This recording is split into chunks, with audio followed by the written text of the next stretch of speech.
জয় গুরু, গুরু কৃপাহি কেবলম। এখন থেকে পাঠচক্র চ্যানেলটি পরিচিত হবে পাঠচক্র সাধু আশ্রম বলে। চ্যানেলটির উপস্থাপনারও কিছু পরিবর্তন হবে। আমরা চেষ্টা করব আধ ঘন্টার মধ্যে এক একটা এপিসোড রাখার। অর্ধেকটা এপিসোড হবে ঠাকুরের বাণী, ঠাকুরের জীবনী এসব নিয়ে, এবং তারপরের অর্ধ যেরকম আগে চলছিল রামায়ণ পাঠ, মহাভারত পাঠ, উপনিষদ পাঠ বা পুরাণ পাঠ, সেসব গুলো থাকছে। আজকে আমরা শুরু করব ঠাকুরের ভাবমুখের বাণী বলে একটি বই আছে। এই বইয়ের থেকে আমরা আজকে পাঠ করব। ভাবমুখের বাণী 1 নম্বর। বিদেশ ভ্রমণ, তীর্থ দর্শন ও সাধু সঙ্গকরণ জীবনের সুমহান ব্রত। জীবন সুষ্ঠুভাবে যাপন করিতে হইলে বন্ধনচ্যুত করিতে হয় ও নিজেকে মাঝে মাঝে সংসারের কাজ হইতে ছুটিয়া পালাইতে হয়। কিভাবে পালাইলে সাধারণ লোকে উন্মাদ না বলে, অথচ তোমার ছুট দেওয়া হয়, সেটি হইতেছে বিদেশে গমন, তারপর তীর্থ দর্শন। কি মনে করিয়া বিদেশে যাওয়া চলে, অথচ নিজের মনের উন্নতি হয়, সেটি দেব দর্শন। সংসারে আছি, বেশি আছি, বেশ সংসার করি, কিন্তু তারই মধ্যে ছুটিয়া পালাই, নিজেকে সংসারে ডুবাইয়া রাখি না। এই যে ভাব, একে বলে সংসারের বানপ্রস্থ। সকলের বড় হইল সাধু সঙ্গ, সেখানে নিজেকে তোড়জোড় করিতেও হয় না, কাহাকেও কিছু বলিবার প্রয়োজনও হয় না, কাহারও উপর কিছুর জন্য নির্ভর করিতেও হয় না। নিজের স্বাধীন ও নিজের ইচ্ছা মতো সাধুর নিকট আলাপ আলোচনা করিয়া ভিতরের মায়া বাহিরে ফেলিয়া দিতে পারা যায়। তবে সাধু সঙ্গে আর তীর্থ দর্শনে প্রভেদ এই, তীর্থ দর্শনের সঙ্গে সঙ্গে চারিদিকে নৈসর্গিক শোভা দর্শন হয়, তাহাতে মন সহজে ফিরে, কিন্তু সাধু সঙ্গে সে শোভা দর্শন নাই। তার পরিবর্তে পাওয়া যায় নিত্য নতুন উপদেশ আর নতুন ভাব দর্শন। যিনি এটি উপলব্ধি করেন, তার আর কোনো নৈসর্গিক শোভা চোখে ভালো লাগে না। যতদিন এই পার্থক্য উপলব্ধি না হয়, ততদিন ছুটিয়া বেড়ানোই শ্রেয়স্কর। সুতরাং মন যখন সাধুগত হইবে, তখন এই সাধুর আশ্রমই মহান তীর্থ জানিও। দেখুন, কত সহজ সরল ভাষায় ঠাকুর একটি বিশাল কথা বলে গেছেন। আমরা প্রত্যেকেই বেড়াতে যাই, এবং অনেক ক্ষেত্রে বেড়ানোর জায়গাগুলো তীর্থস্থানই হয়, কিন্তু সেখানে আমরা কতটা তীর্থ করতে চাই আর কতটা আনন্দ করতে চাই। আজকে কাশিতে অনেকেই যান, আমি একটা উদাহরণ স্বরূপ বলছি। সেখানে কাশিতে গিয়ে কোনো রকমে বাবা বিশ্বনাথের মাথায় জল ঢেলে আর সংকটমোচন মন্দিরে, মা অন্নপূর্ণার মন্দিরে দর্শন করে তারপরে আমরা ঘুরতে থাকি এই শাড়ি কেনার জন্য, এই কচুরি খাওয়ার জন্য, এই লস্যি খাওয়ার জন্য, কিন্তু সেটা তো উদ্দেশ্য নয়।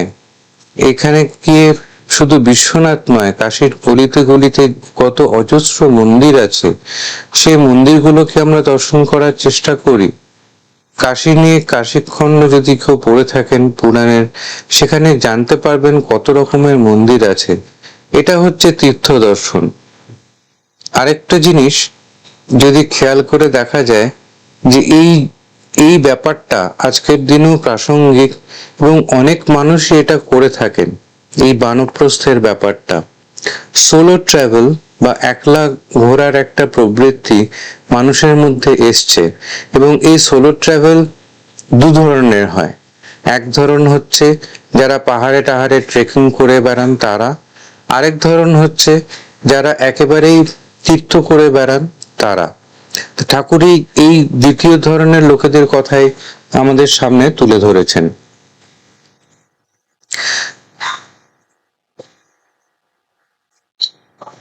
দ্বিতীয় পর্ব। মানব প্রকৃতি সাধারণত দুই ভাগে বিভক্ত। প্রথম ভাগ জীব দেহ, দ্বিতীয় ভাগ দেব দেহ। প্রকৃতি অর্থে ভাব বুঝিও। মানুষ কিভাবে লোক সমাজে চলাফেরা করে, সেই কথাই আমি বলিতেছি। এক শ্রেণীর লোক আছে যাদের কাছে শুনিতে পাইবে কেবল জাগতিক কথা। আমার সংসার এই ছিল, এই হইল, এই করিব, এইসব কথাই সে বলে, আর তোমাকে শোনায় সে কত বুদ্ধিমান। আরেক শ্রেণীর লোক আছে যে সংসারের সব কাজই করে, কিন্তু তোমার সঙ্গে দেখা হলে জিজ্ঞাসা করে, কেমন ভাই, জব করো? কেমন তাতে আনন্দ পাও? আমি তোমার মুখে দুইটি কথা শুনিতে চাই।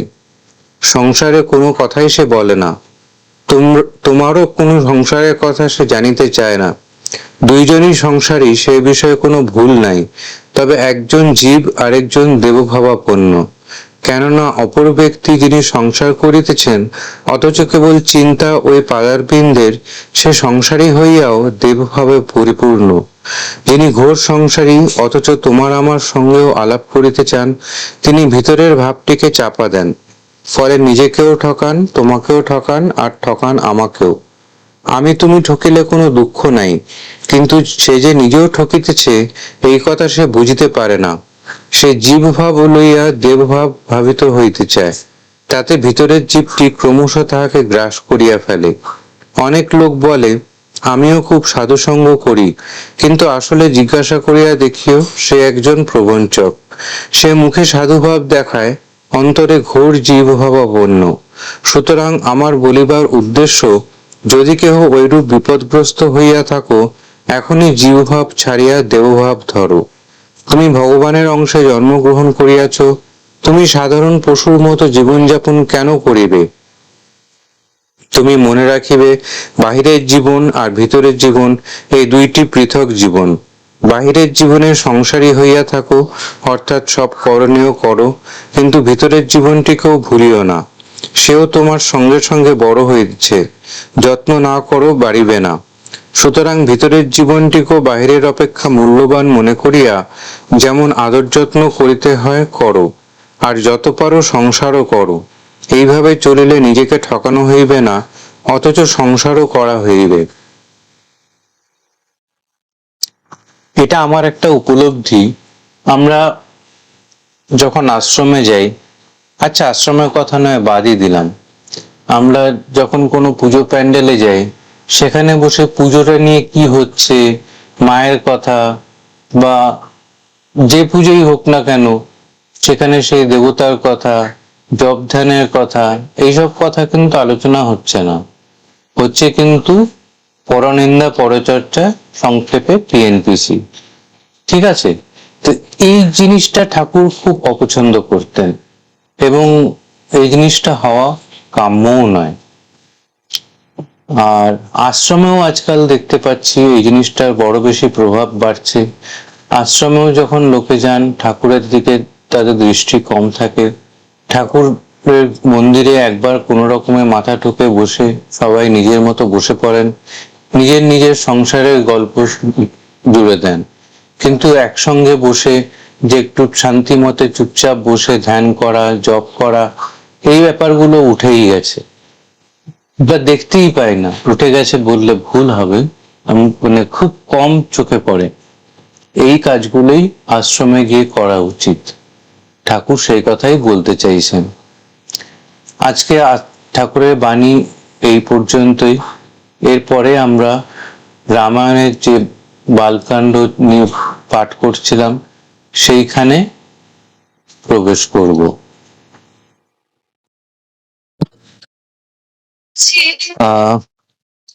রামায়ণ শুরু করার আগে যে কথাটা বলবো, আপনারা যদি এই পর্যন্ত পৌঁছেছেন, তাহলে অবশ্যই চ্যানেলটিকে সাবস্ক্রাইব করুন, লাইক এবং শেয়ার করুন। লাইক তো অবশ্যই করুন, নাহলে এটার প্রচার প্রসার ঘটবে না, আমাদের আশ্রমের নামেরও প্রচার প্রসার ঘটবে না, মূল উদ্দেশ্যটাই ব্যাহত হবে। আমাদের সাবস্ক্রাইবার এখনো অত নেই, যত সাবস্ক্রাইবার আসবে ততই আমাদের কাছে সেটা আনন্দ। তো লাইক অবশ্যই করবেন, সাবস্ক্রাইব অবশ্যই করবেন, এবং পারলে শেয়ারও করবেন। গত সপ্তাহে যেটা বলেছিলাম, আজকে আমরা একাদশ সর্গ পাঠ করব। সুমন্ত্র কথিত কাহিনী শ্রবণ করে সপরিবারে রাজা দশরথের অঙ্গরাজ্যে গমন ও সেখান থেকে শান্তা এবং ঋষ্যশৃঙ্গকে অযোধ্যায় আনেন। সুমন্ত্র আরও বললেন, হে মহারাজ, আমার আরো হিতকর কথা শুনুন, যা দেবতাদের মধ্যে শ্রেষ্ঠ বুদ্ধিমান সনত কুমার ঋষিদের বলেছিলেন। তারা বলেছিলেন, ইক্ষ্বাকু বংশে পরম ধার্মিক সত্যপ্রতিজ্ঞ শ্রীমান দশরথ নামে রাজা জন্মগ্রহণ করবেন। অঙ্গরাজ্যের সঙ্গে তার বন্ধুত্ব হবে, তার শান্তা নাম্নী পরম সৌভাগ্যশালিনী এক কন্যা সন্তান হবে। অঙ্গরাজের পুত্র রোমপাদ নামে পরিচিত মহাযশস্বী রাজা দশরথ তার কাছে গিয়ে বলবেন, হে ধর্মাত্মন, আমি সন্তানহীন। আপনার আজ্ঞায় শান্তার স্বামী যদি আমার পুত্র প্রাপ্তির জন্য যজ্ঞ করেন, তবে আমার বংশ রক্ষা হয়। তখন রাজা দশরথের সে অনুরোধ শুনে আত্মজ্ঞানী রাজা রোমপাদ মনে মনে চিন্তা করে পুত্রবান শান্তার পতিকে অর্থাৎ ঋষ্যশৃঙ্গকে রাজা দশরথের নিকট প্রেরণ করবেন। রাজা দশরথ ব্রাহ্মণকে সঙ্গে পেয়ে মনস্তাপ শূন্য হয়ে প্রসন্ন চিত্তে যজ্ঞের জন্য ব্যবহার্য বিষয়সমূহ আহরণ করবেন। যশাভিলাষী ধর্মজ্ঞ রাজা দশরথ পুত্রলাভের আশায় যজ্ঞ এবং স্বর্গপ্রাপ্তির জন্য সেই শ্রেষ্ঠ ব্রাহ্মণ ঋষ্যশৃঙ্গকে করজোড়ে বরণ করবেন তথা সেই প্রজাপালক রাজা ব্রাহ্মণ শ্রেষ্ঠের কাছ থেকে অভীষ্ট বস্তু লাভ করে নেবেন। রাজা দশরথের অমিত বলশালী, বংশের মর্যাদা বৃদ্ধিকারী এবং সর্বজনের মধ্যে যশস্বী 4 পুত্র হবে। হে মহারাজ, পুরাকালের সত্যযুগে মনস্বী দেবশ্রেষ্ঠ ভগবান সনত কুমার ঋষিদের সমক্ষে এই কাহিনী বলেছিলেন। হে পুরুষ সিংহ মহারাজ দশরথ, আপনি নিজেই সৈন্য এবং রথাদি বাহন নিয়ে গিয়ে অঙ্গদেশ থেকে ঋষিকুমার ঋষ্যশৃঙ্গকে সসম্মানে সৎকার পূর্বক এখানে অযোধ্যায় নিয়ে আসুন। সুমন্ত্রের কথা শুনে রাজা দশরথ আহ্লাদিত হলেন। তিনি মুনিবর বশিষ্ঠকে সুমন্ত্রের কথা শুনিয়ে এবং তার অনুমতি নিয়ে অন্তঃপুরবাসিনী মহিষীদের এবং অমাত্যদের সঙ্গে নিয়ে সেখানে সেই বিপ্রবর ঋষ্যশৃঙ্গ বাস করতেন সেখানকার উদ্দেশ্যে প্রস্থান করলেন। রাজা দশরথ সহচরদের সঙ্গে যেতে যেতে পথে অনেক বন এবং অনেক নদী অতিক্রম করে যেখানে সেই মুনিশ্রেষ্ঠ ঋষ্যশৃঙ্গ অবস্থান করছিলেন ধীরে ধীরে সেখানে উপস্থিত হলেন।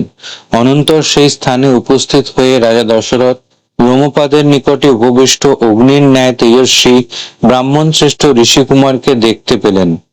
তখন রাজা রোমপাদ বন্ধুত্বের সূত্রে প্রসন্ন হৃদয়ে শাস্ত্রোক্ত বিধান অনুসারে বিশেষ রূপে রাজা দশরথের সেবা করেছিলেন। তিনি ধীমান ঋষিপুত্রের নিকট দশরথের সঙ্গে তার বন্ধুত্ব সম্বন্ধে জানালেন। তখন ঋষিপুত্র দশরথকে প্রতি সম্মান প্রদর্শন করলেন। নরশ্রেষ্ঠ রাজা দশরথ এইরূপে যথোচিত সুসম্বর্ধিত হয়ে রাজা রোমপাদের সঙ্গে অঙ্গরাজ্যে 7-8 দিন অবস্থান করে একদিন রাজা রোমপাদকে বললেন, হে প্রজাপালক রাজন, আপনার কন্যা শান্তা পতির সঙ্গে আমার নগরে পদার্পণ করুক, যেহেতু সেখানে একটি মহৎ কার্য সম্পাদিত হতে চলেছে। রাজা রোমপাদ তাই হবে বলে ধীমান ঋষিকুমারের যাওয়ার প্রতিশ্রুতি দিয়ে ব্রাহ্মণ ঋষ্যশৃঙ্গকে বললেন, তুমি স্ত্রীকে সঙ্গে নিয়ে অযোধ্যায় যাও। রাজার নির্দেশ পেয়ে তখন ঋষিপুত্র রাজা দশরথকে যাওয়ার প্রতিশ্রুতি দিয়ে বললেন, তাই হবে। ঋষিকুমার ঋষ্যশৃঙ্গ রাজা রোমপাদের অনুমতিক্রমে সেখান থেকে অঙ্গরাজ্য থেকে পত্নী সহ অযোধ্যার উদ্দেশ্যে প্রস্থান করলেন। দশরথ এবং বীর্যবান রোমপাদ করজোড়ে পরস্পর সস্নেহে বক্ষে বক্ষে হৃদয়ে হৃদয়ে আলিঙ্গন করে অভিনন্দিত করলেন। অতঃপর রঘুকুল নন্দন দশরথ মিত্রের নিকট বিদায় নিয়ে সেখান থেকে অঙ্গরাজ্য থেকে অযোধ্যার উদ্দেশ্যে প্রস্থান করলেন। রাজা দশরথ শীঘ্রগামী দূতদের প্রেরণ করে অযোধ্যার পুরবাসীদের সংবাদ পাঠালেন। সমগ্র নগরকে ধূপের ধোঁয়ায় সুগন্ধিত, পথগুলো জলসেচন দ্বারা মার্জিত এবং পতাকা শোভিত করে শীঘ্র সুসজ্জিত করা হোক। তখন পুরবাসীরা রাজার আগমন বার্তা শ্রবণ করে উল্লসিত হয়ে রাজা যে নির্দেশ প্রেরণ করেছিলেন সেই সকলই যথাযথ সমাধান করেছিল। শঙ্খ ও দুন্দুবি নিনাদের মধ্যে ব্রাহ্মণ শ্রেষ্ঠকে সম্মুখে রেখে রাজা সুসজ্জিত নগরে প্রবেশ করলেন।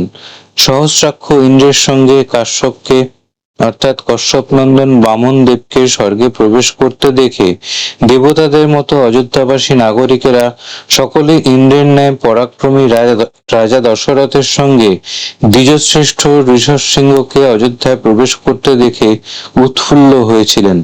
রাজা দশরথ ঋষিকুমার ঋষভসিংহকে অন্তঃপুরে নিয়ে এসে শাস্ত্রবিধি অনুসারে তার পূজা করে এবং তার নৈকট্য লাভ করে নিজেকে কৃতার্থ মনে করলেন। বিষালোচনার শান্তাকে স্বামীর সঙ্গে এইভাবে আসতে দেখে রাজান্তঃপুরবাসিনীরা সকলে প্রসন্ন ও আনন্দমগ্ন হয়েছিল। রাজমহিষীদের বিশেষত রাজার কাছে এইরূপে সৎকৃত সম্মানিত হয়ে শান্তা স্বামী বিপ্রবর ঋষভসিংহের সঙ্গে সেখানে কিছুদিন সুখে বাস করতে লাগলেন। দ্বাদশ সর্গ। অনন্তর অনেক দিন গত হলে মনোরম বসন্ত ঋতুর আগমনে যজ্ঞ করার জন্য একদিন রাজার ইচ্ছা হলো। বসন্ত নাতিশীতোষ্ণ ঋতু, সুতরাং এই ঋতু যজ্ঞাদি শুভকর্মের উপযুক্ত কাল। তখন দেবোপম বর্ণবিশিষ্ট সেই বিপ্রকে অবনত মস্তকে প্রণাম করে রাজা বংশরক্ষার্থে সন্তান প্রাপ্তির আশায় সেই ঋষিপুত্র ঋষভসিংহকে যজ্ঞকার্যে বরণ করলেন। তখন ঋষি ঋষভসিংহ পৃথ্বীপতি দশরথকে বললেন, তাই হোক, যজ্ঞ সামগ্রী সংগ্রহ করা হোক, যজ্ঞাশ্ব মুক্ত করে দেওয়া হোক এবং সরযূ নদীর উত্তর তীরে যজ্ঞভূমি নির্মাণ করা হোক। তখন রাজা বললেন, সুমন্ত্র, তুমি বেদজ্ঞ ব্রাহ্মণদের, ব্রহ্মবাদী ঋত্বিকদের এবং সুযজ্ঞ বামদেব, জাব্বালি, কাশ্যপ এবং পুরোহিত বশিষ্ঠ দেবকে শীঘ্র সাদর আবাহন করো। অন্য যারা শ্রেষ্ঠ ব্রাহ্মণ আছেন তাদের সকলকেও সাদর আহ্বান জানাবে। তখন শীঘ্রগামী সুমন্ত্র দ্রুত সকল বেদজ্ঞ ব্রাহ্মণ এবং অন্যান্য ব্রাহ্মণদের সাদরে নিয়ে এলেন। তখন ধর্মাত্মা রাজা দশরথ ব্রাহ্মণদের প্রতি সশ্রদ্ধ চিত্তে ধর্ম ও অর্থযুক্ত মধুর বাক্যে বললেন, রাজ্য লাভ করেও পুত্রের কামনায় আমার হৃদয়ে একটুও সুখ নেই, তাই পুত্র কামনায় আমি অশ্বমেধ যজ্ঞ করছি। এই সংকল্পিত অশ্বমেধ যজ্ঞ দ্বারা ঋষিপুত্র ঋষভসিংহের প্রভাবেই পুত্র প্রাপ্তির কামনা পূর্ণ হবে, এই আমার বিশ্বাস। তখন বশিষ্ঠ প্রমুখ ব্রাহ্মণ রাজার মুখ নির্গত সেই কথাকে সাধু সাধু বলে অভিনন্দিত করলেন। তখন ঋষভসিংহ প্রমুখ ঋষি রাজাকে বললেন, মহারাজ, যজ্ঞ সামগ্রী সংগ্রহ করুন, যজ্ঞাশ্বটিকে মুক্ত করে দিন এবং সরযূ নদীর উত্তর তীরে যজ্ঞভূমি নির্মাণ করুন। পুত্র লাভের জন্য যেহেতু আপনার ধর্মীয় বুদ্ধির উদয় হয়েছে, তাই আপনি অমিত বিক্রমশালী 4 পুত্র লাভ করবেন। ব্রাহ্মণদের কথা শুনে রাজা প্রীতি লাভ করলেন এবং আনন্দিত হয়ে মন্ত্রীদের মঙ্গলকর বাক্যে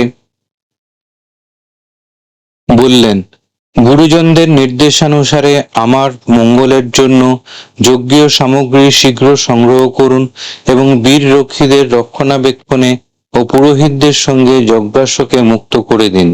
সরযূ নদীর উত্তর তীরে যজ্ঞভূমি নির্মাণ করুন। অন্যান্য ধর্মীয় বিধান অনুসারে বিঘ্ননাশক শান্তিকর্ম সকল অনুষ্ঠিত হোক। যদি এই সর্বোৎকৃষ্ট যজ্ঞে কষ্টপ্রদ কোনো অপরাধ না হয়, তবে সকল রাজাই এই যজ্ঞ করতে সমর্থ হবেন। কিন্তু এই যজ্ঞ করা সকলের পক্ষে সম্ভব নয়, কারণ বিদ্বান ব্রহ্ম রাক্ষসেরা সর্বদাই এই যজ্ঞের ছিদ্র অন্বেষণ করে বেড়ায়, আর বিধিহীন যজ্ঞের কর্তা সদ্য বিনাশপ্রাপ্ত হন। অতএব যাতে আমার এই যজ্ঞ বিধিপূর্বক সমাপ্ত হয়, সেইরূপ ব্যবস্থা করুন, কারণ আপনারা এই কার্যে সমর্থ। তখন মন্ত্রীরা সকলে রাজরাজেশ্বর দশরথের কথাকে তাই হবে এই বলে সমাদর করে তার নির্দেশ অনুসারে সমস্ত ব্যবস্থা করেছিলেন। অতঃপর ব্রাহ্মণেরা সকলে ধর্মজ্ঞ রাজেশ্বর দশরথের প্রশংসা করলেন এবং তার অনুমতি নিয়ে যিনি সেখান থেকে এসেছিলেন তিনি সেখানেই আবার চলে গেলেন। সেই ব্রাহ্মণেরা চলে গেলে মহিমময় রাজা দশরথ মন্ত্রীগণকে বিদায় দিয়ে নিজ গৃহকক্ষে প্রবেশ করলেন। আজ অব্দি দ্বাদশ পর্ব শেষ হলো। আগামী পর্বে আমরা ত্রয়োদশ সর্গ পাঠ করব, যেখানে রাজা দশরথের মহর্ষি বশিষ্ঠকে যজ্ঞ প্রস্তুতির জন্য অনুরোধ মহর্ষি বশিষ্ঠ কর্তৃক যজ্ঞকার্যে সেবক নিযুক্তি, রাজার আদেশে বিভিন্ন দেশের রাজাদের নিমন্ত্রণ এবং সপত্নীক রাজার যজ্ঞে দীক্ষা গ্রহণ, এই সমস্ত বিষয়গুলি থাকবে। আজকের পাঠ শেষ করার সঙ্গে আবার আপনাদের কাছে অনুরোধ করব, চ্যানেলটিকে সাবস্ক্রাইব করুন, লাইক করুন এবং সম্ভব হলে শেয়ার করুন। আর অবশ্যই আমাদের আশ্রমে আসুন, আমাদের আশ্রম দেখুন, আশা করি নিশ্চয়ই ভালো লাগবে। আজ তাহলে এই অবধি, নমস্কার, সকলে ভালো থাকবেন। গুরু কৃপাহি কেবলম।